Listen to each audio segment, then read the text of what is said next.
Un tuyau qui se remplit d'eau, oui, il s'agit bien d'un exploit technique et plus encore d'un immense espoir pour tous les pays tropicaux bordés par la mer. C'est une première mondiale aussi. La climatisation par l'eau froide d'un hôpital comme celui du Taonnet consomme à lui seul 5% de l'énergie électrique utilisée en Polynésie.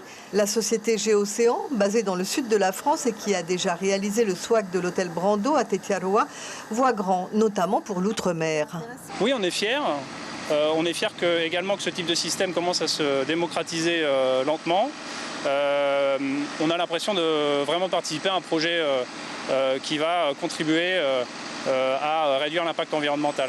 Ce sont des endroits où on a besoin d'énergie, on a besoin de se libérer de l'énergie du pétrole et du gaz. Donc oui, je pense que ce type d'ouvrage combiné avec des progrès qu'on va faire prochainement dans le stockage de l'énergie vont permettre de livrer l'énergie à tous les citoyens insulaires, une énergie propre et verte, c'est sûr. Coût total de ce système de climatisation, près de 4 milliards de francs pacifiques. Alors oui, c'est cher, mais c'est aussi le seul investissement de cette ampleur qui sera amorti en 8 ans. Et comme le SWAC du Taonnet est en passe de battre des records, sachez aussi qu'il est le plus long du monde avec 4 km 200 de tuyaux réalisés dans un plastique imputrescible. L'ensemble a été assemblé à Papeari dans une baie calme pour un travail de soudure extrêmement complexe. Autre difficulté du chantier, les conditions météo. Tous les travaux en mer sont sujets aux aléas météo, au vent notamment. Donc pendant la phase des études, on a déterminé les conditions maximales d'intervention et d'opération. Donc on ne peut pas travailler tous les jours.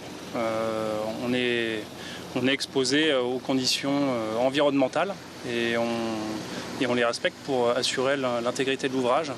Le chantier est surveillé de très près par des biologistes. Un petit robot sous-marin filme toute l'installation et envoie les images à bord de ce bateau.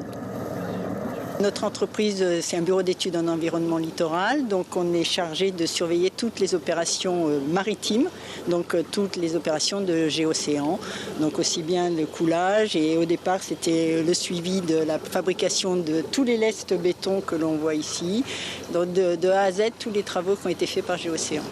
Pas de soucis écologiques donc, et la surveillance ne s'arrêtera pas à la fin des travaux. À Tetiaroa, d'ailleurs, elle continue cette surveillance et les études sont très positives. 10 ans après, il y a une recolonisation justement de toute la partie du récif qui avait été... On avait fait des transplants de coraux, les transplantations ont très bien fonctionné et il n'y a pas du tout de problème sur ce récif-là. La construction du SWAC du Taonnet a pris du retard avec la crise Covid qui a tout gelé pendant plus de 8 mois. L'hôpital disposera de ce système en septembre, un système qui lui fera faire des économies non négligeables.